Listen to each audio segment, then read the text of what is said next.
दाना बाबा और सच्चाई का तोहफा। एक गांव में एक बहुत ही नेक दिल और दाना बुजुर्ग रहते थे।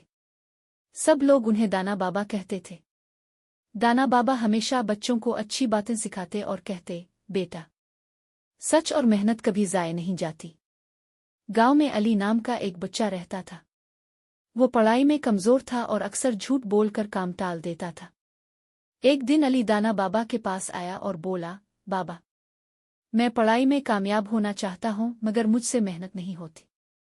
दाना बाबा मुस्कराए और अली को एक बीज देते हुए कहा, इस बीज को रोज पानी देना, सच बोलना और मेहनत करना, फिर देखना किया होता है। अली ने रोज बीज को पानी दिया, स्कूल जाने लगा और सच बोलने लगा। कुछ दिनों बाद बीज से एक खूबसूरत दरख्त अलिफाग आया जिस पर सुनहरी फल लगे थे। दाना बाबा ने कहा, यह दरख्त तुम्हारी मेहनत और सच्चाई का नतीजा है।